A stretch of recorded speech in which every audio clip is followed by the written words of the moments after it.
আমি চিন্তা করি জনতা, সাংবাদিক, পেশাজীবী, আলেম ওলামা সবাইকে আসসালামু আলাইকুম। বক্তব্য আমি রাখবো না, শুধু আমার একটা আবেগের কথাই শোনাচ্ছি। আমি বরিশাল এসেছিলাম এই পথ দিয়েই। এই ফ্যাসিস্ট সরকার যাকে তিলে তিলে হত্যা করেছিল, সেই কোরআনের পাখি আল্লামা সাইদি সাহেবের লাশ নিয়ে বরিশাল হয়ে ফিরোজপুরে গিয়েছিলাম। আবার ছাত্র গণ অভ্যুত্থানের মাধ্যমে 24 সালে যেই দেশ স্বাধীন হলো, সেই স্বাধীন দেশে আবার ফ্যাসিস্ট সরকার মুক্ত হলো। সেই মুক্ত দেশে আবার আমরা আমাদের সম্মানিত রাহবার আমিরে জামাতকে নিয়ে আবার বরিশালে আসা হলো।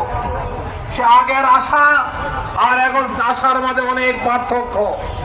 সম্মানিত বরিশালবাসী, যে বিষয়টি বলেই শেষ করব, 5ই আগস্টের গণ অভ্যুত্থানের পরে বাংলাদেশ জামাত ইসলামী সম্মানিত আমির এই দেশবাসীর কাছে যে আহ্বান জানিয়েছিলেন, দেশের মানুষের কাছে দাঁড়িয়েছিলেন এবং দেশের মানুষকে আশান্বিত করেছিলেন। দেশের মানুষ আজ বাংলাদেশ জামাত ইসলামীকে আশা দেখাচ্ছে। সেই আশা হলো আগামী নির্বাচনে বাংলাদেশ জামাত ইসলামীকে দেশের মানুষ রাষ্ট্রীয় ক্ষমতায় দেখতে চায়। সমাজ ব্যবস্থা কায়েম করা, মদিনার আদলে একটি সমাজ কায়েম করার যে স্বপ্ন জামাত দীর্ঘদিন ধরে লালন করে আসছে, যে লালনের মাধ্যমে আমাদের রাহবারদেরকে আমরা হারিয়েছি, কোরআনের পাখিকে আমরা হারিয়েছি, বাস্তবে রূপান্তরিত হতে যাচ্ছে ইনশাআল্লাহ।